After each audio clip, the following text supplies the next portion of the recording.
Welcome to Misfits on Vinyl. My name is Spencer Streichert. I'm an actor, comedian, and one of your tits. I am the second tit. My name is Aaron, and I am also an actor, and I am reading the screen today. Yeah, you're taking over control. Yes. Taking over the control. Spencer's eyes were strained. Dude, my eyes are so bad now. Yeah? I haven't gotten a new pair of glasses. I've only went to the optometrist once, and that was when I got these glasses, which was first semester of university. And I've had these glasses since then. I don't know what my prescription is. It's definitely changed now. My eyes have gotten worse. And I just keep not going to the optometrist. That's fair, man. Yeah. I respect it. It's not as bad as the dentist, but living in I also avoid that. So the worst part about the optometrist is when they blow air in your eye to try to check if you have glaucoma. Yeah, and then if it takes like 5 tries because you're always flinching a little. They're like, leave your eye open while we fucking air shoot. Like, shoot a that gust one, of air or when in your they're like eye. checking the backs of like the back of your eyes, and that you have to like keep your eye wide open as it scans it. Oh, I hate that one as well. I hate anything to do with eyes. It creeps me out. I don't like when people touch their eyes. That's why I can't do contact lenses. I fucking refuse to touch my eyes. You're the same with that? No, eyes are creepy to me. Like, yeah. I'm just going to wear glasses, whatever. I don't want to touch them because I'm afraid I'm going to fuck them up. I'm really afraid I'm going to fuck up my eyes. I scratched my cornea one time. Oh, I hate that. You want to add? I had an 8mm scratch across my cornea. Ew. And then they gave me this gel.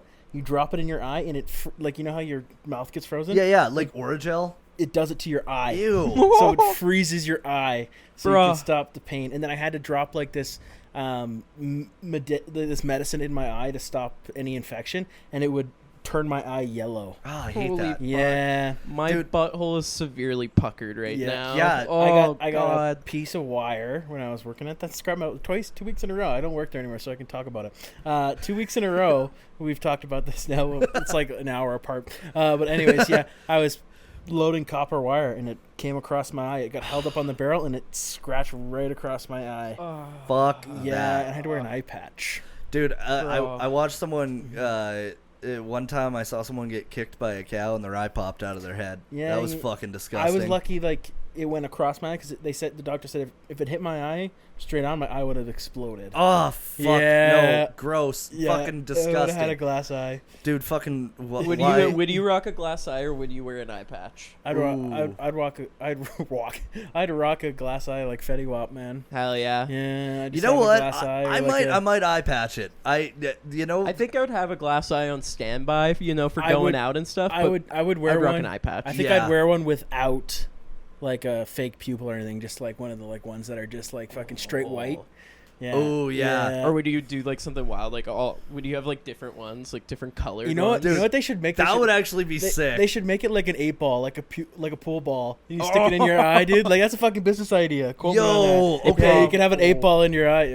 I now changed my answer. That's what I would do. Yeah. But I do know a lot of people that rock eye patches. There's quite a few bronc riders I knew that had one eye, and I don't know why. It just seemed to be a bronc rider Maybe for the reason you already said, getting kicked in. No, but wear like a helmet. Well, there was only a couple of guys that did that. Okay. Yeah, with bronc riding especially, there's I don't know why. Okay, some people are gonna say it's because it's heavy on your head, and so like if you're riding, like you have to keep your chin tucked, and it's heavy because it fucking pulls your head back, which I can kind of see. I can see that, but I would disagree with it completely when it comes to bull riding. I'm like, wear a fucking helmet. Like, that's the dumbest thing to... Well, if you wear, like, a lacrosse cage, they have, like, a pointy chin, and your chin's exposed. It's, like, sticks out, so you could definitely get your chin down. Yeah, because it's not like a hockey mask where it wraps underneath lacrosse. It's open on the bottom. Yeah, see, and like I always had like a hockey mask on with like bull riding. Funny enough, the helmet that I got my head stepped on with was an actual like certified bull riding helmet. Nice. And it shattered. Nice.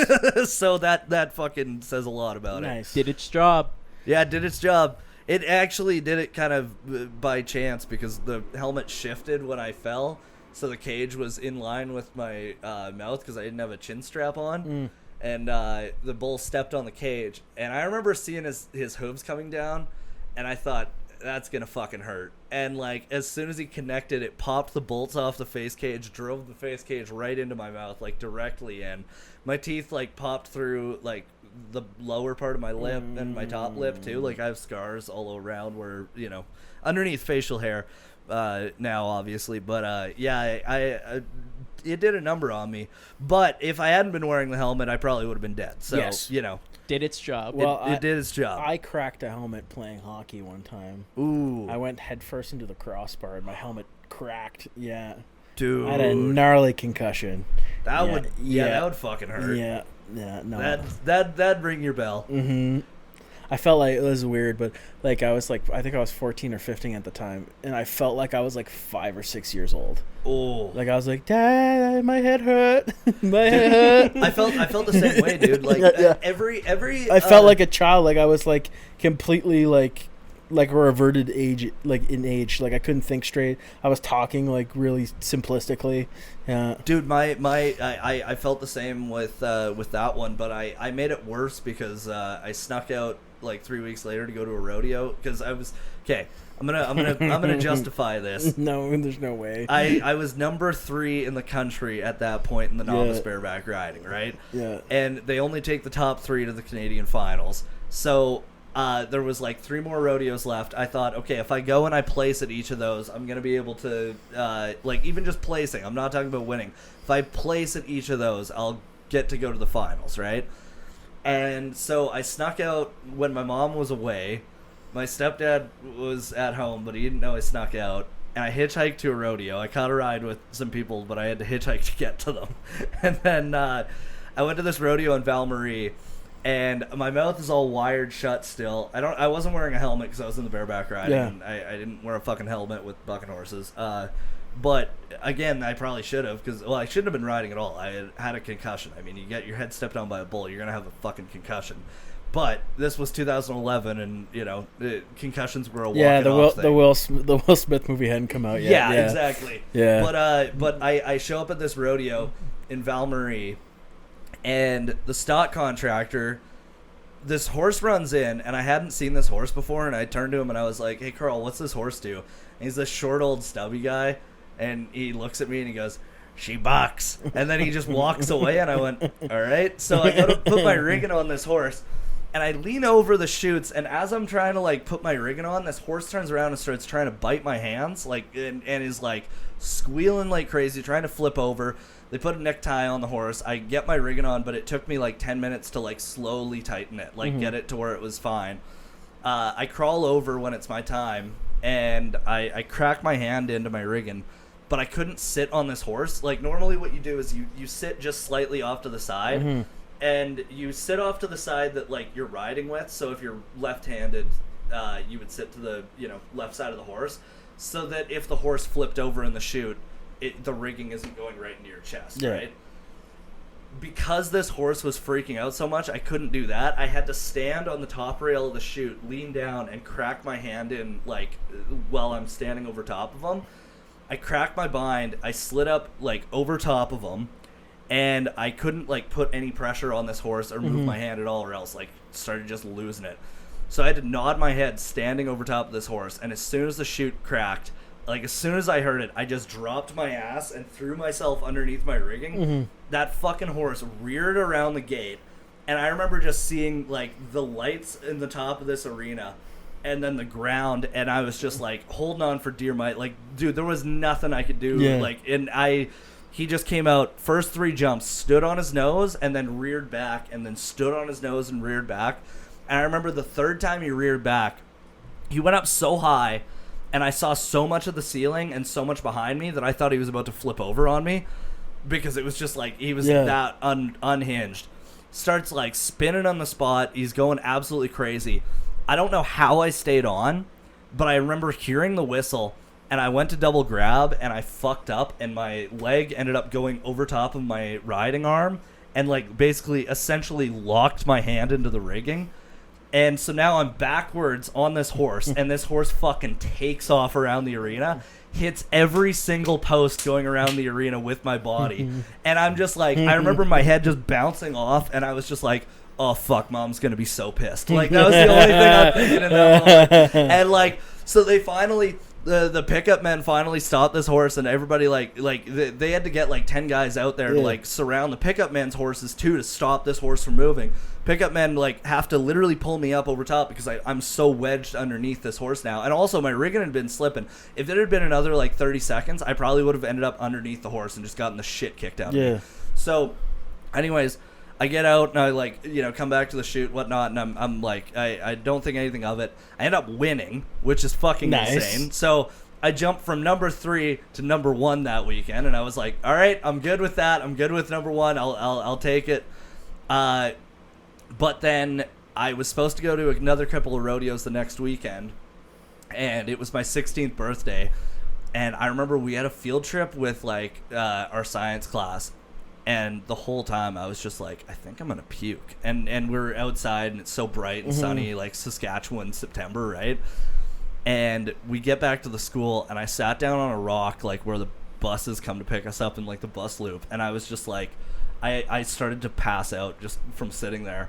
And my science teacher comes up and she's like, are you okay? I'm like, yeah, I think I just need to get home. Dude, I went home and for 4 days I couldn't speak. I couldn't look at anything. Like light was fucking with me. My mom was still gone at this point, so my stepdad was like having to look after me. He's like, I think that like you got a severe concussion and like what you did last weekend just really made it worse. And yeah, that really fucked me up because that made me not want to do it as much after that because it was like it was just such a fucking crazy wreck. Yeah. Sorry, that was a tangent about that. That's okay. That's a cool story, man. It's a very interesting story. Yeah, fucking crazy though. And then I went to the Canadian finals in second place and I fucking lost. So. Well, speaking of history, we have a segment on our show. We do. Which is this week. It's. Go ahead. You can do your song. I want you to say it first. Okay. Spencer Spankers, Spananters, Sam's Today's Music History.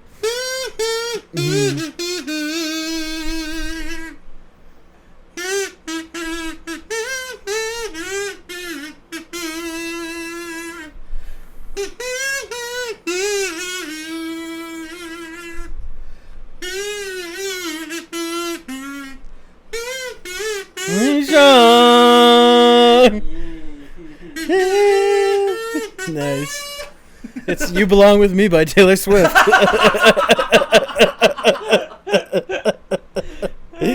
Just like that one, it took me a second. Holy fuck. That's so funny. Okay, this one's recent. Yay. 2021, Jason Isbell becomes the first major artist to require proof of COVID vaccination or current negative test to attend his shows. I remember that. Quote, I'm all about freedom, but I think if you're dead, you don't have any freedoms at all. So he says, Isbell. Fair. Yeah, fair enough. Rad fucking choice. Also, I remember how much of a shitstorm that caused. Well, he's in another shitstorm now, too. Oh, really? Yeah, we were talking about this on the way over.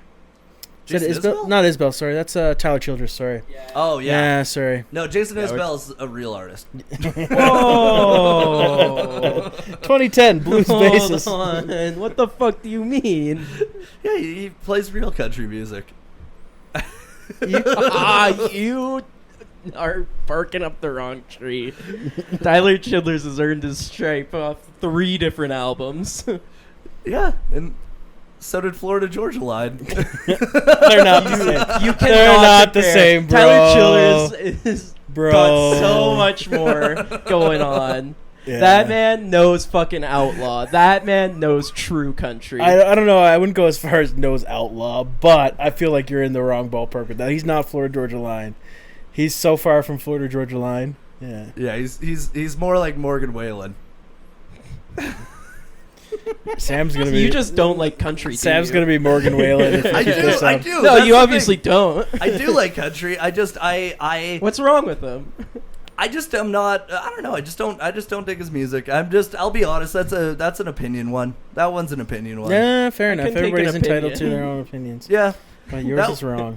You know what? I would disagree. He's you can dislike his music, but you can't compare him to like Florida Georgia Line, Morgan Wallen, Bro Country. That's a little. I will say it's far from. He is closer to Morgan Wallen though. Like Florida Georgia Line was a ridiculous one. No, he does no snap beats, bro. Yeah, like the man if you hear a drum kit, it's like true country drum kit in his music. Yeah, no, I'm not disagreeing with that. I will say, like, it is my opinion, but I do feel like, listen, there's an artist this weekend that I saw at Folk Fest. I will write I'm writing a review about this, so anybody that wants to read it, it'll be out by the time that when this comes out. But there's something that I've noticed that I personally will get tuned out when someone's voice isn't quite matching what the lyrics or what the style of music is. And it happened this weekend where there was somebody that was singing about this outlaw country style stuff, but they sounded way too much like Dallas Smith or like Gord Bamford for me to like really connect with it. Like there was a lack of grittiness, a lack of I guess like fucking I don't even know what to say, like how to say it, but like there's just a disconnect in the presentation compared to the message. I can understand a little bit of that with, I mean, he falls a little more, I think, in like the Americana folk sort of range than he does in like, he's closer to that than he is to outlaw country. I think yes, but I think there's been a huge shift in the last like decade of outlaw country, like to what Tyler Childers is doing now. I would say like, because outlaw has always been about being your own self. Like it's a very like just true freedom, like almost libertarian in a sense. Yeah, and that's what Tyler Childers is all about. Like that's his messaging. Like outlaw country isn't the sound; it is the messaging. I think it is the sound too, though. I don't know if I agree with that completely. I don't even know if there's. If you look at Willie Nelson versus Johnny Cash, like they sound similar, but also so drastically different. It's their lyrics that makes them outlaw. I think lyrically, yes, but I don't know if there's really an outlaw country anymore. I don't know if it's the same thing. I think that's why it's changed. I don't think it exists the same way it did before. No, it never does. But that's all genre. Like when the Clash, which is still up, I'm realizing, like when you talk about punk then versus punk now, like completely different sounds. Completely, but you'll still define them in the same genre. I would also say, like, okay, so let me put it like this, because I kind of fall in between the two of you on this one. I feel like I could say something like Sturgill Simpson's first 3 albums were very outlaw country. Okay, I was about to bring up Sturgill as well. But I would also say that he ends up going into, like, psychedelic rock and a bunch of other things that, I think that the message is a part of it, but the message with outlaw country and the message with, a lot of hip-hop and a lot of punk is a lot of crossover, right? Like, we've talked about this before where there's a surprising amount of crossover in terms of the themes that they are speaking of. When it comes to outlaw country, though, I really do feel that it is defined by a certain era, where it's like there's now artists that are inspired by it and definitely take influence from outlaw country. But I would say, like, if you were going to put on an outlaw country playlist, I wouldn't necessarily even throw in like a Sturgill Simpson into that playlist. And I'd be like Johnny Cash, Merle Haggard, Waylon Jennings, TVZ. Chris Christopherson. Yeah, well, I think it's also a little bit of a lifestyle in a time period. Like, that's kind of what I was getting at. Like, it's 60s, 70s, these people, like, not all of them, but the ones that were... like we did an episode on Townes Van Zandt. He was outlaw country. Blaze Foley's another one. Those were actual drifters, people that lived the lifestyle of train hopping and working as ranch hands and living a hard life, singing songs, smuggling pills, fucking doing but the hard dirt. I think it's I don't know if it exists in the same capacity. I think there's a good point. It's inspired, but I don't think outlaw country lives anymore. And that's where I think, like, we could say the same thing about punk, right? Because it's like there's definitely, like, inspired by sound, but there's a lot different. There's a difference in the lifestyle of the artist. But it begins in one place, right? Punk is one thing, but then it's branched off so many ways. Same with country music. Yeah. You have pop punk, you have post punk, you have all these different branches off. The same thing like you were saying, oh, it's under an umbrella, but outlaw country is one small umbrella out of a giant umbrella of country music. Absolutely. That, I think Tyler falls more into, like I said, Americana folk country than he does outlaw country. The only thing I'll just add is literally this week, Tyler Chidler's title, like his face is on the outlaw country playlist for Spotify at the moment. Okay, well, and, I mean, like, but I would also say Spotify can do weird shit with playlists. They can, like, that doesn't mean anything in particular, but like the genre itself, like all genres are evolving, and he is considered outlaw. I'm also not gonna lie to you guys. I don't fucking know a single Tyler Childers song. I just talked out of my ass and got you so. But I did, because he's amazing. I'm familiar, and Sam's familiar, and we even have a disagreement on we just have different opinions. I think we'll both agree he's really fucking good. And like I said, I think he falls into a style of country that is heavily inspired by outlaw, but I don't think outlaw is the same anymore.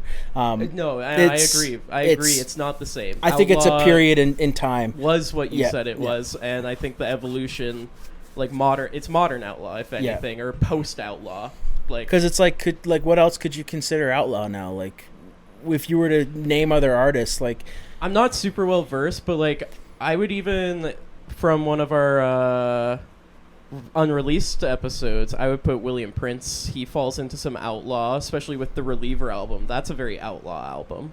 I would put him in like, okay, now let me say this. I would put him in the same outlaw. Yeah, I'd put him more in the category that I'd put like Ian Tyson in, where it's like really strong storytelling, but it's more I would say that one would fall more into the Americana. What's his name? Zach Bryan, I think. What about like someone like Orville Peck? Orville Peck, I would say. Where does he fall in this umbrella? I think he falls, definitely has a lot. He goes between like that. Like Dead of Night feels like an outlaw country song. Absolutely, Dead of Night. You have Any Turn. That's very outlaw. He literally, when I saw him live, he's like, this song is directly inspired by Johnny Cash, and you can hear it so well. But yeah, I mean, I feel like there's a lot of people nowadays like that do that style, but it can't. Zach Bryan. Sorry. Zach Bryan. I'm not familiar with Zach Bryan. Head and South, I recommend. Now, to add to your outlaw country one, though, I would put Charlie Crockett in that outlaw country. Like extended universe. I would say that. I would put that. I would put him over it more so than like William Prince, but that's not to say that, like, again, like I would just put like him under like a more of an Ian Tyson storyteller style of songwriting that's not necessarily outlaw. And that's not to say, like, again, like Ian Tyson is fucking amazing, but he's not outlaw. He's like he's just the old man that comes and tells you a fucking story. We've created our own genre here. We have the OCEU, the Outlaw Country Extended Universe. I'm down. Yeah, that's right. We need to now make a playlist and add a bunch of singles to it. OCEU, the Outlaw Country Extended Universe. Probably the best country playlist you could ever put on. But honestly, that being said, I do love when we have these in-depth debates about certain things. I think it. Oh, I do too. As a music listener, we are, like we have talked about before, we're all not expert musicians. No. But as listeners, I think we have a good range of opinions here where we can talk about topics in But in I depth. also heard this last night at the Folk Fest, when I was hanging out in the Artist Lounge, someone gave a phenomenal compliment about our podcast, and they said that what they liked is that we're not music critics, so we're actually talking about what we think is interesting about it. And so we have what they said is we have a better grasp on things because we're more like what listeners are going to fucking engage. And one thing I know personally I enjoy the music we listen to, but I also enjoy the stories that go along with the albums. Yeah. That's what I find more interesting, and I find we spend more time talking about is the stories that go along with the albums. That make it interesting. I would totally agree. Now, I want to say one thing before we move on from this, because it goes into the OCEU. Yes. Fucking Sierra Farrell was phenomenal last night. My Holy God. shit. And that So was an electric performance. That was insane. Like highlight of the weekend. One of them. One of them. I think that my absolute highlight of the weekend was the Soul Motivators and Ocon on the field stage. I stumbled across it. It wasn't like it was one of the ones I planned on going to, and that was energy. That was like, and it was two groups that you wouldn't necessarily put together. Ocon is like a Cuban. Like they have a lot of Latin influence to their music and a lot of percussion, and the Soul Motivators have a fucking horn section. So the combination ended up being amazing, and both of these lead vocalists were fucking incredible. But what I was going to say that I found really interesting is that Sierra Farrell and Tanya Tucker, I saw both of them this weekend, and both were just as fucking good at getting the crowd so engaged in their acts. And I felt like Sierra Farrell's set list last night was a strong set list. Like it was great. One of the better ones of the festival. I would honestly say better set list than the Bahamas had. I love the Bahamas set a lot. Yeah. But I am remembering the Sierra Farrell set a lot more. Like there's so much more energy, and like it was cool. It was such a good set. It was really good. I have a fun fact for you. Yeah. Tanya Tucker played the Super Bowl halftime show. Really? In the 90s, with two other country artists. I can't remember who the fuck they were. In Really? the early 90s, before the Super Bowl halftime show became the Super Bowl halftime show, it was like slotted between a Disney Super Bowl. Oh, yeah. And then after that, they had like an Indiana Jones Super Bowl show, and they had like a bunch of country. It was like Gloria Estefan, then these country singers. Well, Gloria Estefan, Winter something, and then it was Michael Jackson. Then it was these country singers, another Disney one, and then it was like off to the races with all the big acts. Wow. But the Super Bowl show used to be shit. Like Oh, before, yeah. Before Pepsi took over. Yeah, there's some guy I watched on YouTube. He did a really good job of explaining it. But yeah, Tanya Tucker was one of the. Did you know that That's that's actually why In Living Color grew so much in popularity? It was because they did a live episode at the same time that the halftime show was going to be going on, and they promoted it as this will be better than the halftime show. So they had basically fucking everyone in the country tune in, which is amazing. Yeah, that was in one of the Winter Wonderland ones. I think it was the Winter Wonderland show. Yeah, that's interesting so enough. Anyways, let's get through this. Do this. Today Then we'll music talk a history. bit more about Folk Fest. Yeah, we can talk more if you guys want to. No, It's I'm up to good. you. No, I want to go through it. We'll finish this, and then we can if we want. Yeah, I feel like honestly I'm gonna Save have it for your review. Yeah, I'm gonna have more to write about. I need to get my words in order. Okay, in 2010, blues bassist Calvin Fuzz Jones dies of complications from lung cancer and a heart attack. Wow, that's a double whammy. At age 84 in South Haven, Mississippi. Yikes. 2008, in an interview with the Calgary Herald, Full House actor Dave Coulier claims he's the subject of his ex-girlfriend Alanis Morissette's hit 1995 song, You Oughta Know. Which we determined from our Alanis Morissette episode was not the case. She wrote the song about several people. 2005, Nickelback releases Photograph. Oh! The first single from their album All the Right Reasons, inspired by a drunken snapshot. The song's about Chad Kroger's memories of growing up in small town Alberta. What a time. 2003. Where were you when you heard Photograph for the first time? I was in Newfoundland. I don't know exactly what I was doing. I was in a car with my grandma. I do remember hearing Rockstar for the first time. Yep, that was a banger. Because my dad had a Mustang, a 69 Mustang. Ooh. And yeah, we listened to it on the radio. Yeah, I remember that. Dude, your dad is so cool. I know he is. He's fucking he's that shit. Your dad's one of the coolest people I know. Can I give you a fun fact about me? About my dad, yeah? Your dad and I know. My first ever concert was Nickelback. Nice. Ooh. Fun facts that I remember hearing that song. Which tour? I don't fucking remember. I was so young. My mom brought me. I have an embarrassing first concert. Canadian Idols, Rex Gowdy, and I forget the other girl's name, Melissa something. Really? Yeah, Rex Gowdy was from Newfoundland, so I saw him at the Mile 1 Center in St. John's, and then the next concert I saw was In Excess. Fuck yeah. With new singer from Rockstar Supernova, J.D. Fortune. Nice. So, yeah. My first one was Joe Nichols. Nice. Country music artist Joe Nichols. It was at the Swift Current Frontier Days Fair and Rodeo. and it was in 2011 on Canada Day. Nice. I specifically remember it because, like, up until that point, I lived in fucking Nelson, Invermere, and East End. It's not like I was, seeing the big acts. concerts all the time. But I remember it was really good, especially because, like, I don't know if you know who Joe Nichols is. He sang a couple of big hits in the early 2000s, like Tequila Makes Her Clothes Fall Off. Oh, yeah. Yeah. He was a really, really fun act to watch live, and it was right on the right in the rodeo grounds. Yeah, well, I would have saw. Yeah, so I don't know if you know about this. This is another. We were talking about reality TV. Well, but this was a reality TV show from the mid 2000s. Which did you get that on raw video, raw audio? Ooh, 4D. Why is my seat vibrating? Oh, I smell it too. Disney's 4D experience. Spencer's shithole. Oh, I hear it. I smell it. I feel it. I don't wish that on At anyone. the Epcot Center. Only this summer. Epcot ball. Epcot ball. I was hoping that one was going to be louder than it was. Anywho, 2003. I'm gonna just abandon my story. I could give less of a fuck about that now. Darren Malakian of System of a Down plays the annual Hollywood Stars Night celebrity baseball game at Dodger Stadium. Vexed by his teammates, he writes "Old School Hollywood," which appears on the next album, Mesmerize. One actor gets a specific mention: Tony Danza. Yeah, that makes sense. Cuts in line. 2002.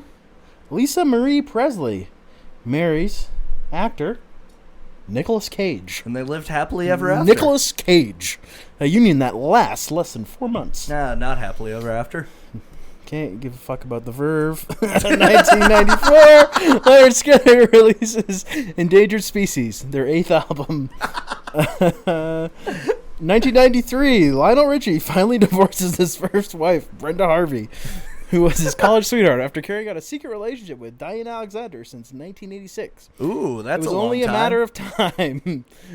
Richie married Alexander on December 21st, 1995, and fathered 2 children, Miles Brockman and Sophia Richie. I bet when those kids went crazy, he would go, "Whoa, what a feeling! They're dancing on the ceiling!"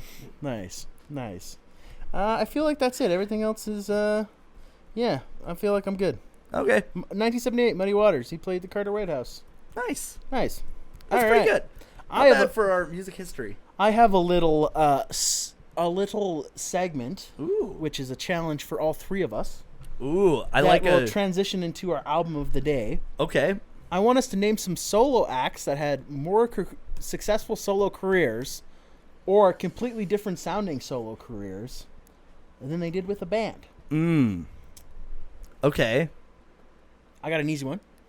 Michael Jackson. Yep, Michael Jackson. Okay, fair. Tyler, the Creator. I got a bunch in my mind right now. I don't think Tyler, the Creator, counts. This one's completely different sounding. Okay. Darius Rucker, Hootie and the Blowfish, Yeah. country singer. Oh, word. Yeah. Phil Collins. Peter Gabriel, Yep. not completely different sounding, but uberly successful. I would say definitely. I would say Peter Gabriel different sounding for Yes, sure. definitely. Phil Collins, I Sultry felt like Hill. after Peter Gabriel left, Genesis just became Phil Collins' True. outlet in a way to create more music. Blanking on so much right I am now. too, and Villo Vallo, I wouldn't say yet, but like because him is still supreme, it's still popular. But like since they disbanded in 2017, he's been working on creating his own solo career, and he's touring stadiums and headlining festivals I right now. wouldn't say Don Henley was bigger than the Eagles, but he No. had a very successful solo career. Very successful solo career. I feel so dumb that I'm blanking on his name because we talk about him like every other episode, but Doobie Brothers. Michael McDonald. Fuck. Michael McDonald. Michael I literally McDonald. just thought of him too. So yeah. fucking okay. Beyonce. True. Yeah. True. Timberlake. Yeah. Timberlake's another one. Okay, that's a good one. Bobby Brown. He was more successful than he was in his fucking group. And I'm definitely not successful, but different sound, but Paul Simon and Garfunkel. Yeah. Paul Simon's more successful than Simon and Garfunkel. Really? Yeah. Hands down. Oh, Graceland is a massive album. True. He Neil- smoked some- You know who wasn't more successful? Art Garfunkel. No, definitely Okay, not. but now going in the same sort of like group thing, Neil Young. Neil Young, Buffalo Springfield. Yep. Mhm. Yep. And also Crosby, Stills, Nash and Young. Yep. Trying to think who else. Okay, here's Harry Styles. Harry True. Styles, Yeah. yeah, Styles. absolutely, absolutely Harry Styles. Now, controversial opinion here. The best solo artist out of the Beatles after they broke up was George Harrison. No, that's not controversial. I agree. I think I think that it would, because I feel like a lot of people just think of Paul. But I think a lot of people think of Paul and a lot of people think of John. Yeah. I like Wing stuff. Oh, I love George. I would agree with you, but I think Paul might be the bigger one. I think Paul might be the bigger one, but I would say that in terms of like a solo act, not like, because like Wings was another band, Yes. and so I would, because like if I were to think of like Paul McCartney, as a solo artist, I would have to think of like simply having a wonderful Christmas the time. girl is mine. No, Girl Michael. is mine. No, Paul, she's mine. No, Paul, she's mine. Okay, but no, I wanna like figure out a few more because now I'm fucking. It's an interesting topic. It's a super interesting topic. Maybe there's one more. Not Ice yet, Cube? Not yet. Oh Ice no, Cube. Ice Cube. Yeah. Dre. Fucking. Oh shit. Definitely. Well, you could probably go pop for a bunch of them. Like if Pop you go, would be like boy yeah. bands and stuff like that. There's always one There's that comes many, out. Yeah. Aaron Carter.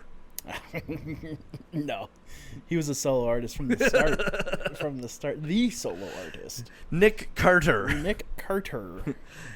Nick Lachey. Let me do a little lookup. See if we've missed any big ones. Lance I Bass. guarantee you, we're gonna be like, oh. Oh yeah, we're 100% gonna feel stupid after this. I mean, we got a lot. I'd say I'm pretty proud of how many we went I am through. proud of that, like as a collective. But I watched all of us die a little on the inside when we realized how hard this was. Let's see. Okay, so Well, this list is, it's okay. This one's actually by the numbers artists who sold better than their bands. okay, So Morrissey okay, yeah. and the Smiths, Bobby Brown we mentioned, yep. Lauryn Hill, Lauryn Hill. Bjork. I didn't even know she was in a band. Omarion, don't know. Method Man, Method Man, yeah, that's another good Iggy one. Pop. Iggy Pop, yep. I don't know who Jad Kiss is. Ooh, wasn't Pharrell in a band? Yeah, before? he was in Nerd. Did you say Yeah. Jad Kiss? Yeah, Jad Did Kiss. you mean Jada Kiss? Yeah. Who's fucking bad at pronouncing rappers now, Aaron? Sting, Sting, yeah. Lionel Richie, the Commodores we were just talking about. Yep. Wyclef Jean, Jeff Beck, Ooh. the Yardbirds. Phil Collins is listed here. Kenny Loggins. Kenny Okay, yeah. No, you know what? Also, look at just how many like themes of movies Kenny Loggins made in the 80s. Ozzy Osbourne. Ozzy, yeah. Okay, but now, you know what's wild is that he's more successful, like, than the band was.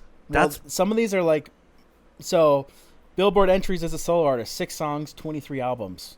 Billboard entries as a group, 2 songs. huh. Huh. Okay, let's see. Some of these are lame, like Camilla Cabello and shit like that. Lou Reed. Oh, Lou Reed. Yep. That's wild. Ricky Martin. Ricky Ice Martin. Cube we mentioned. Yep. George Michael. Oh, that one is so fucking obvious too, because I literally just watched the Wham doc like a couple of weeks ago. Joan Jett. Joan Jett. Okay. Timberlake we mentioned. Yep. Yep. Busta Rhymes. Buster He Rhymes. was he was part of Leaders of the New School. Yeah, that makes sense. Chaka Khan. Flava Flav. Tina Turner. She had more as a solo artist than she did with Ike. Wow. Diana Ross of the Supremes. Nice. Let's see. Van Morrison. Okay. Yeah. Okay. Beyonce. Neil Young we got. Yep. Cher. Cher. Yeah. Eric Clapton. That's a big one. That one is so obvious. Cream. Yeah. And we even talked about that a few episodes ago, didn't we? We did. And We number literally one, did. which we got, was Michael Jackson. Fuck, Yeah. man. We did okay. We did okay, but man, we missed some obvious ones, and I'm sorry to our listeners. I know that you have so much trust in us knowing everything, and I we apologize. did pretty solid. But one that we didn't miss, we're going to talk about right now is Dallas Green, City and Color. City and Color. Every week, and I forgot it again. Every week on Misfits on Vinyl, we review an album. Sometimes it's a really popular one. Yes. Sometimes it's one we really like. Sometimes it meets in the middle. Sometimes it's just Canadian. And this one, it's a Venn diagram of everything. Everything. And we review the album. We talk about the artists, where they came from, what they did, and how they sung.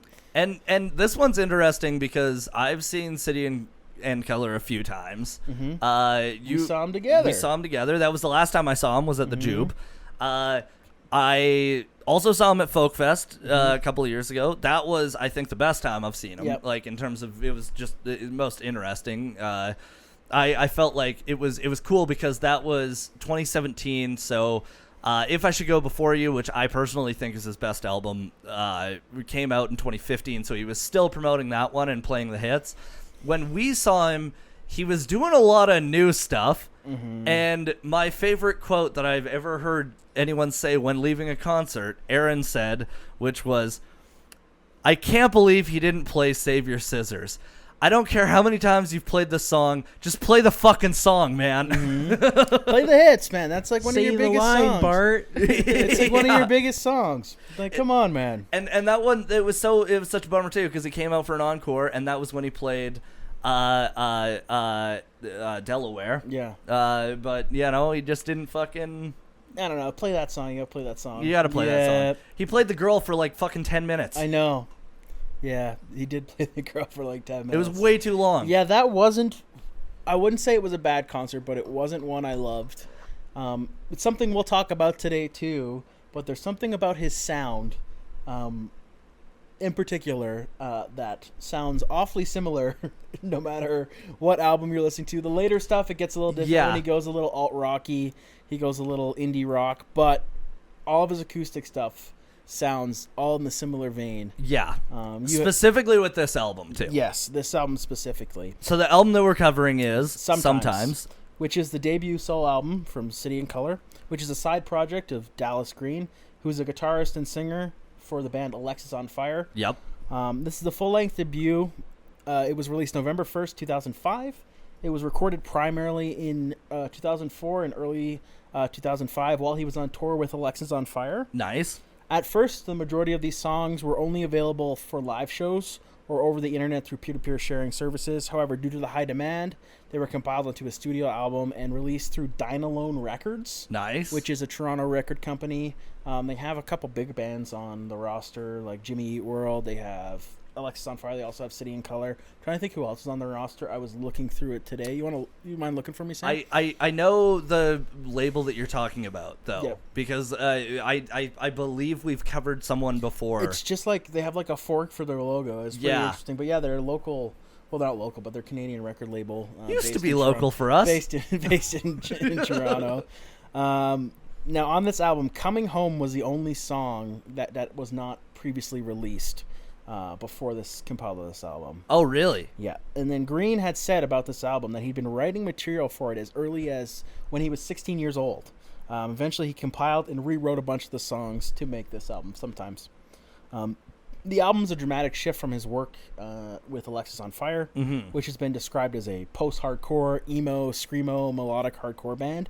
The band itself describes their music as a sound of two Catholic high school girls in a midnight fight. That's how they describe it.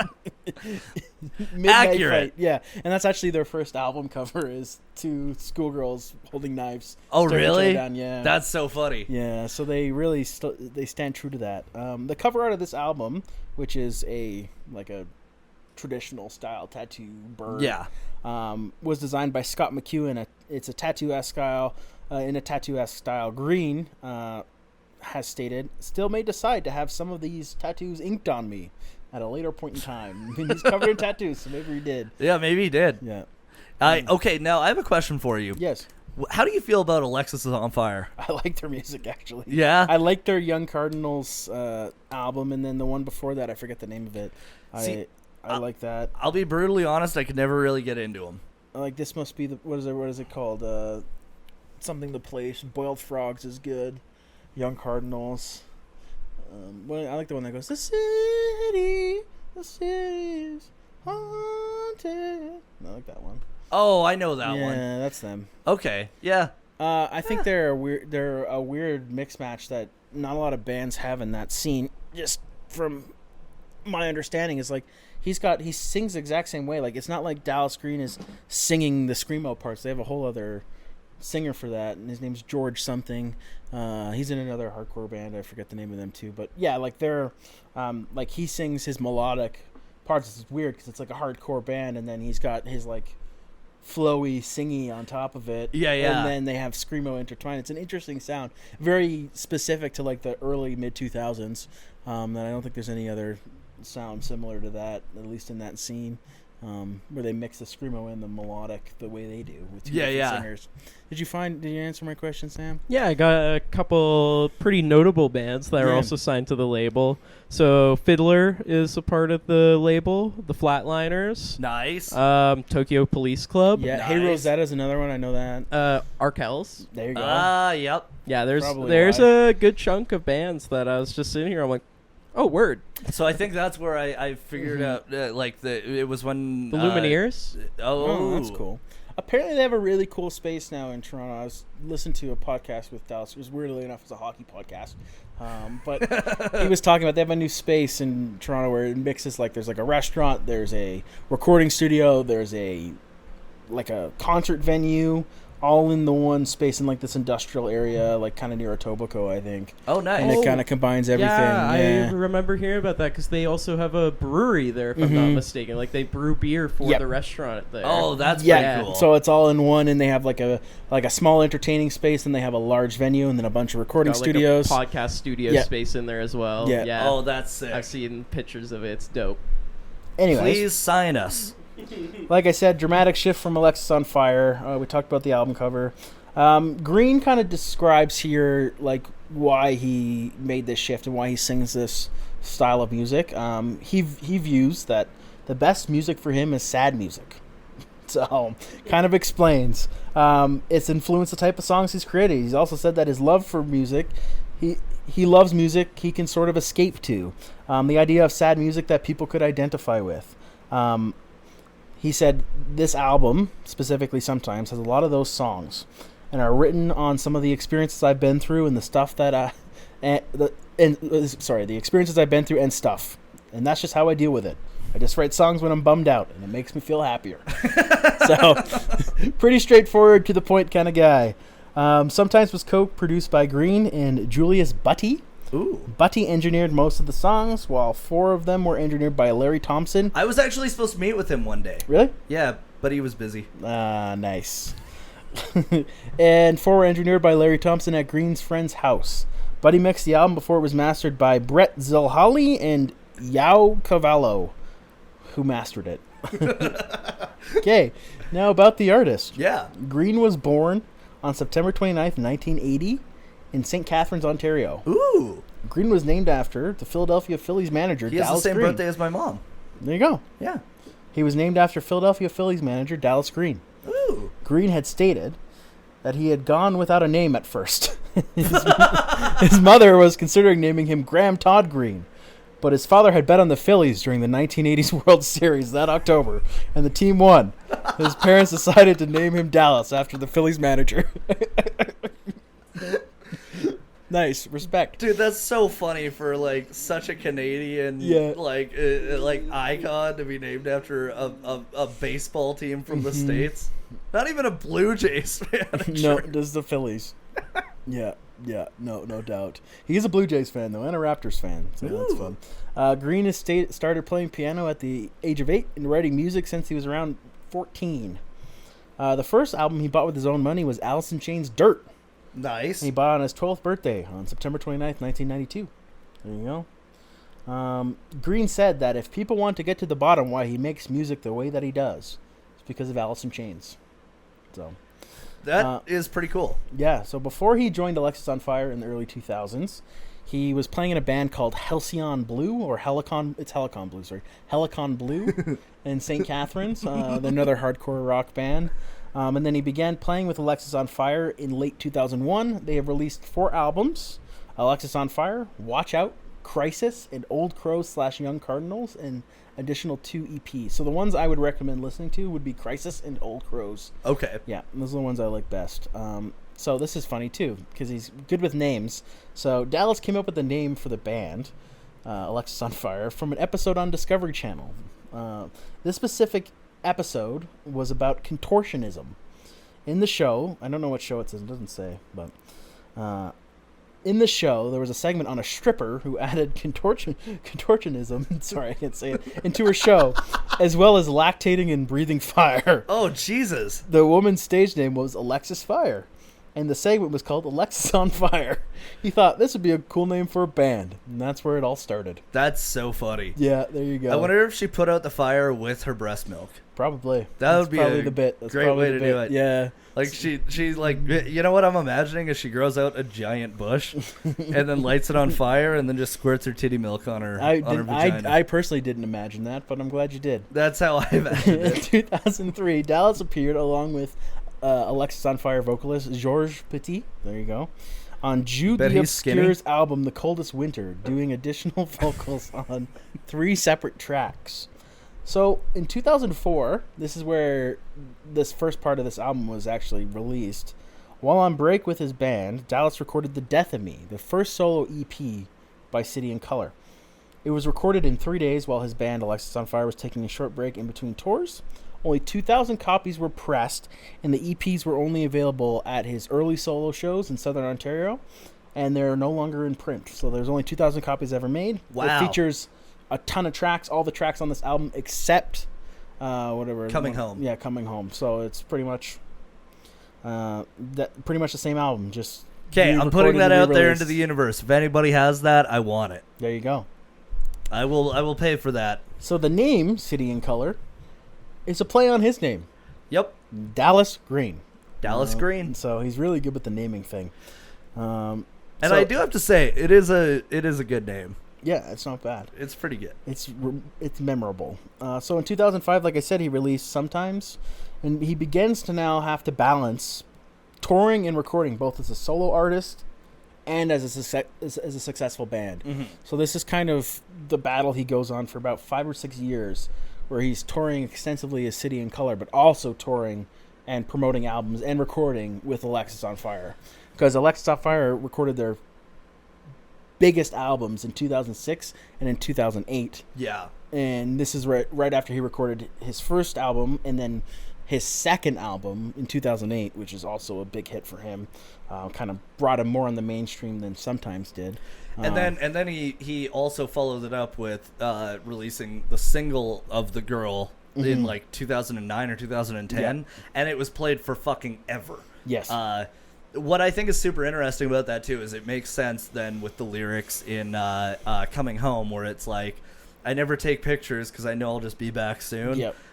If you're crossing the country, and specifically the country, because like their Canadian touring was far more extensive for so long. Mm-hmm. Well, then this brings us to 2008. He releases Bring Me Your Love, which we just talked about, and it features a collab with Gord Downie. Nice. Of the Hip on the track Sleeping Sickness, which is a really, really good song. I think personally one of his best. I would agree. And then one of his biggest tracks, The Girl. This album kind of shot him more into the mainstream indie folk scene, more outside of Canada. Even. Yeah. Especially with The Girl. It received extremely positive reviews, this specific album. And like I said, really shot him to a headlining tour on his own. So doing tours across North America, the UK, that sort of thing. Well, and I had no idea that Gord Downie was the other vocalist on that song. Yeah, that's fucking insane. Yeah, he is. So with Green touring North America and the UK extensively as a solo artist, and he actually opened for Pink in the UK tour leg of her tour. Damn. Between that and his commitments to Alexis on Fire, he said that he suffered a nervous breakdown and that doing both was killing him, specifically being an Alexis on Fire. So, at the end of the Old Crows Young Cardinals tour with AOF, Green told the band that he was leaving, that he would announce his departure. He wouldn't announce his departure until the band decided what their future plans were. The band officially disbanded in early 2011, so they did not want to continue on without Dallas. So, continuing with his solo stuff, on June 7th, 2011, he released his Little Hell, and it debuted at number 1 on the Canadian Billboard charts. And he kind of moves away from his acoustic folk sound with this album, and it kind of signifies a little bit of a shift, leaning more into an indie rock sound with standout singles The Grand Optimist and Fragile Bird. He does rework these into acoustic tracks as well, but they were originally kind of like a acoustic-y indie rock sort of sound on this album. So in 2013, he releases Hurry and the Harm. And the sales in Canada were strong, but it was met with mixed reviews. He also dove a little bit into an alt-rock sound on this one, ditched the acoustic guitars, kind of experimenting more with full bands, keyboards, synthesizers, like he does in the album before. But it's more of a full sound, but it's getting mixed reviews. This one's interesting now. I don't know if you know about this. In 2014, he had a collab album with pop rock singer Pink under the name You Plus Me, and the album is called Rose Ave. It debuted at number 4 on the U.S. Billboard Top 200. Wow. Mm-hmm. So after... Is that his highest debut? In the U.S., yes. In Canada, he's number 1 a couple times, but in the U.S., he has not. So, yeah, he has a collab album with Pink. After touring together about 2 years later, they made this collab, which is strange. That is a very strange combo. Folk, rock, pop, like a folky, acoustic rock, almost a little country. Yeah. Duets. But it debuted at number 4 on the U.S. Billboard Top 200. That's so cool. Yeah. So, following 2014, he's released 3 studio albums and a live album. If I Should Go Before You in 2015, which that's my favorite album of his. Yeah, I like that album quite a bit too. I want to just talk about this album really briefly before we move on, because something that I think this is something that I've kind of thought about with that album is when I heard it, it reminded me so much of Hosier's first album in a lot of ways.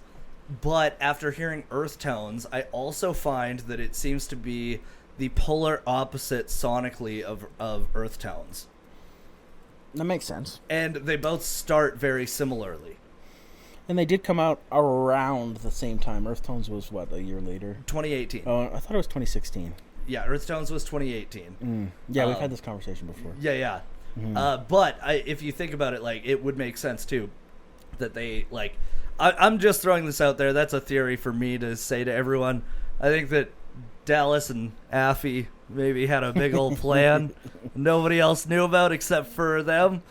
That they'd have 2 sonically cohesive albums that complemented each other, yet were different. There you go. They both start with tracks about women. Well, he's released multiple albums, so like I said, I Should Go Before You, and a live album, Guide Me Back Home, in 2018, Pill for Loneliness in 2019, and then he just released The Love Still Held Me Near in 2023. And A Pill for Loneliness, it goes a little bit further away from the alt and back into the acoustic. That's the time that we saw him. Yeah. Now, this most recent album, apparently, it's quite good. It's getting some good reviews. I haven't listened to it. I think it came out in March. But he's dealt with, like, some personal stuff going on. His longtime friend and manager actually drowned while they were on tour in Australia. Shit. And then I can't remember what, I think his nephew or cousin or someone died close to his family. Fucking Phil Collins could have helped him out there. Yeah. But anyways, that's it for him. That's all I have for about him. Damn. Short and sweet. I mean, there's not much on his page, like, without diving into a bunch about Alexis on Fire, which I don't know if we'll ever do an Alexis on Fire album. I mean, I'd be down eventually. I doubt it, but there's not a lot to be said. Like, literally everything I've just told you. Actually, I have, I guess, something worth saying. He was talking about this on this podcast, that how strange it was, because they were like 18 or 19 when they blew up with Alexis on Fire, and then he was like 25 when he blew up with City and Color, and he was like, I was like at the West Edmonton Mall, and I was walking by the skating rink, and people were figure skating to my song. It was like the weirdest thing I've ever heard. That's weird. Yeah, I think it was Coming Home or one of the songs off of Sometimes. But yeah, it might have been Save Your Scissors. It's like, yeah, I was just walking by and I look out and there's like 15 teenage girls figure skating to my song. He's like, yeah, I think I made it. What a strange feeling. He's like, I'm like 25. I'm buying some sneakers and I like hear my song played at the biggest mall in fucking Canada. So if you want to know how it feels to make it in Canada, it feels like being at the West Edmonton Mall. I bet that there was also a lot of girls finger skating to his album. Oh, Spencer. Oh, Spencer. Doing a lot of figure eights, you know? A couple of little things I can mention, I suppose. He also has toured with Tegan and Sarah, Girl in a Coma, Butch Walker. Did she wake up? Nice. A couple different things he's done. He's a really, loves Shad. I don't know. There's all sorts of different things here. Shad, dude. Yeah, but anyways, that's it for about him. Now we get into some notable tracks off the album. Yeah. Obviously, there is Save Your Scissors, Hello, I'm in Delaware, Coming Home. Some other songs I do like on the album. I like Casey's song. Yep. Sam Malone's decent. In the Water, I Am Beautiful is okay. But this brings us to the conversation I want to have. Yeah. They sound so much alike. A lot of these songs are very similar. That's my main criticism. The songs are repetitive in sound and in content. And like when I was 10 or 11, the lyrics really hit hard. Yeah. But now that I'm a grown-ass man, I'm kind of like... I had this conversation actually with Siobhan about him. And it was not just Siobhan, it was also her dad. Like, her dad was like saying that, the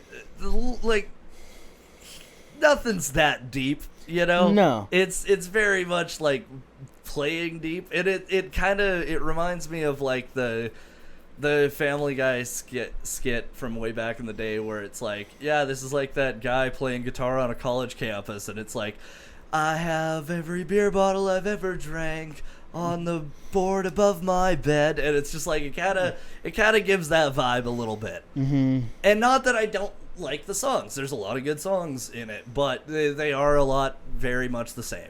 Yes.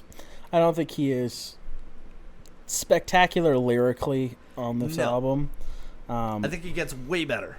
Yes, I think he gets way better in time as well. Like, I'm just going to read off a lyric off of Like Knives. Okay. Your words are like knives. They peel my skin and pierce my soul.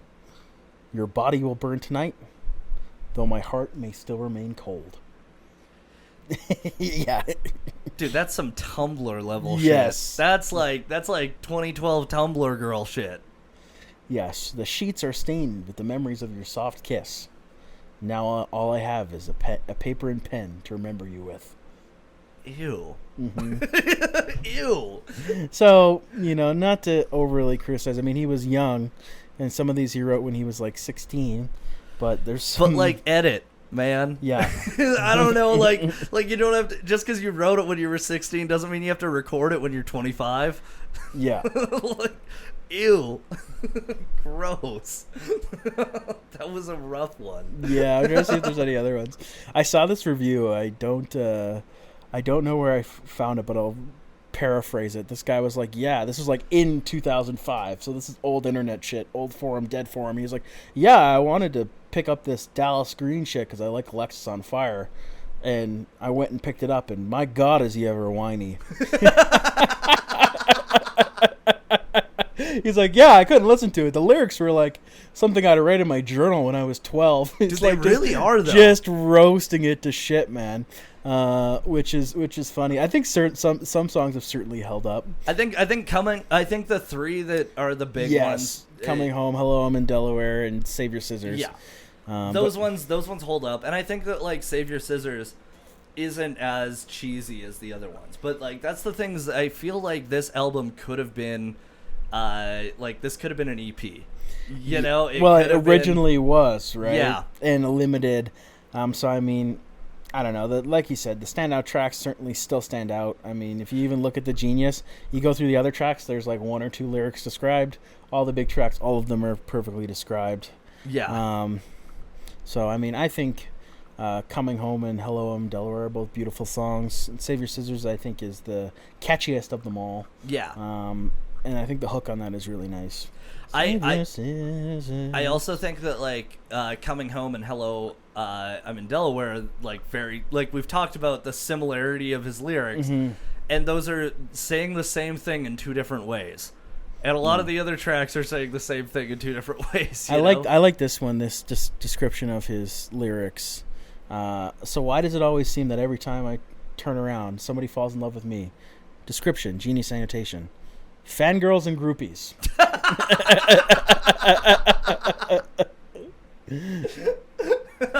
And then he says, this has never been my sole intention. Getting girls is not the reason why he started playing music. Jesus Christ. And then I have never claimed to have patents on such inventions. He knows that girls have fancied him because of his music, but he's sure he wasn't the first to come up with that. Deep. Yeah. I don't know if that's exactly what he was going for, but you know what? 10 out of 10 for trying. Yeah. All right, what do we got left? That's it, man. Let's get into the reception. Oh, I got a bit on the reception. I didn't write much for this because there's not. It went platinum in Canada, which is like 20,000 copies. It's not his best-selling album. It didn't debut high or anything like that. But we are still forced to hear it on the radio. I do remember the music videos being played on Much More Music quite a bit. Video on Trial back in the day. Especially with Deborah Giovanni. I remember her from that. Giovanni. That's where I recognize her from. Video on Trial, that unlocked a memory. Yeah. Video on Trial for anybody that's Canadian. Give it a watch. But yeah, music videos were popular in Canada. He's also kind of falls into one of those bands. I don't know his success in the U.S., but I certainly feel like he peaks Canadian-wise, and I don't know if he gets the same airplay everywhere else. I know he's got a bit of an audience in the UK and Ireland, but I think he's one of those like he's bigger here in the UK. I think in the US he does play festivals down there, so he's got to have like some pull. But yeah, like the mass appeal for him in Canada too. It's like, I mean, the mass appeal is a little different because I mean he's a singer-songwriter, folk, acoustic. Yeah, I mean I can only get so much radio play. He's Canadiana. Yes, he is Canadiana. But yeah, it was fairly well received. I've seen reviews from people that were like at the time were negative because they wanted Alexis on Fire stuff. A lot of the stuff we brought up was brought up then too. Oh, it's a little repetitive in tone, repetitive in content, repetitive in sound, but it's a nice sound. I've heard there was lots of positive reviews about his voice in itself, how it shines in this compared to it does on Alexis on Fire at the time. He kind of flows effortlessly, which I think he does. It's one thing. He's one of those singers where he sounds so beautiful without pushing it. He doesn't push his voice out. He doesn't push the hit notes. Yeah. He kind of flows through the song and it sounds beautiful effortlessly. So I give him that. But like we said, it's a little repetitive in sound and repetitive in its content. But with that, we can review the album. Yeah. Each week we review the album on different elements such as technical, musical, lyrics, reception, album art, and does it hold up? I think technical, you can't really go that high. It's recorded in like houses and it's acoustic and it's pretty straightforward to the point. That being said, though, it is crisp acoustics, which is nice because you hear a lot of people do acoustic stuff that sounds. I think tinny. his guitar playing is decent, and that falls more in the musical side. But it's I think some of it is just straight chord progressions, but some of it he does a little finger picking and does brings a little more pizzazz to the mix. Yeah. I think technically I'm cool coming in at like a 5 or a 6. I don't think it's a short solo album. It's like 40-something minutes long. It's to the point acoustic music. Nothing technically innovative. Yeah, I'd probably agree with you. I'd go in at I'm gonna say a 6. A 6? Because I know I'm gonna go lower in some other places. So we're at 5.5. So yeah, we're at 5.5. Musical element. Now this one's interesting because it's tough to say.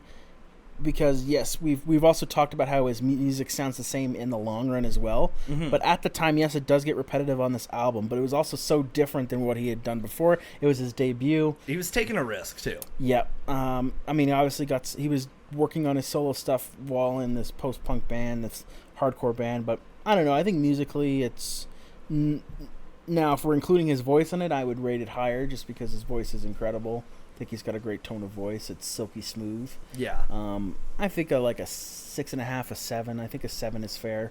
I think I'll go 7. I think I'll go 6.5 as well. Yeah. Although repetitive, I think it's still quality. Yeah. It does sound the same, but the same doesn't sound bad. Yeah, I would agree. I don't think that it's it's not bad. It's just that it's like it's kind of coffee shop music. Yes. No, this is not an album I'd listen to on a regular basis. No. There's a reason that I sold it. I used to have it in my collection. It is a bit of a bummer. But not in the way that other albums are. Like you could go to like an Elliott Smith album and it's a sad album, but you're listening to it for that reason. Yeah. You're sad, you want to listen to it. I don't know if I'd listen to this album because I want to listen to sad music. No, I feel like there's better options to choose too. Yes, and like if I do listen to anything off this album, I'm listening to Save Your Scissors. I'm listening to singles more than I'm gonna listen to the whole album. And like I honestly think like re-listening to it for this podcast was probably the last time that I'm gonna listen to it all the way through. Mm-hmm. Like it's one of those albums where I'm like, yeah, I've heard it. I know what it's about. Yes. Okay, now if we get into lyrics though, I have to go a lot lower, mainly because of like them not holding up, and I do think that lyrically he has become a lot better. I think that like Sleeping Sickness is a fucking phenomenally written album or song. Yeah. Sorry, and I think that If I Should Go Before You, I felt like the entirety of that album is so well written. I feel like this one, because there is so much repetition, there's so much corny lyrics. There's it's just apart from the hits, but even like I said, there's some crossover there. I would honestly go at a 4 for lyrics. I would go a little bit higher. Yes, we kind of pointed out some of the cringier stuff, but I think it certainly, on certain tracks, they flows really well. I think it gets his point across, although might be a little bit simplistic in nature. Mm-hmm. I think he sets the tone pretty well. I think, what'd you go, 5, 4? I did a 4. Yeah, I think I'm more at a 5.5, maybe 5.5? Yeah. I think there's certainly worse lyrics out there. I mean, we've done some hip-hop lyrics that are just like, this one's a different type of lyric than the hip-hop ones. Yeah. I mean, he definitely, like, I can't imagine Dallas Green saying run shit like diarrhea. Although I really want to hear him say it. Like diarrhea. Running shit like diarrhea. And I run shit like diarrhea. I think that's more of, run shit like diarrhea. Save your shit for someone else's diaper. My diaper is too full. I don't think the shit will fit in. Save your diaper. There goes my bowels. Nice. Anyways, lyrically, I wipe my ass with every TP I have. Reception. Now, this one, it was hard to find any sort of like big reviews on it. For some reason, I think this is like fairly niche of an album. I thought it was more popular than it. I thought it was too, but I think that's because we live in Canada. Yeah, I thought it might have been. There was no real like major publications. It wasn't even a part of his Wikipedia page. Anything about reception. Yeah. So I feel like a 3 is probably not a 3 out of 10. I was thinking like a 3 out of 5. So maybe a 4 or a 5. Is probably fair. Yeah, I'd say that because like right now where we're sitting at it, we have to do album art too. Yes. Okay, I'd go probably highest on album art out of anything that I've done so far. I'd say 7.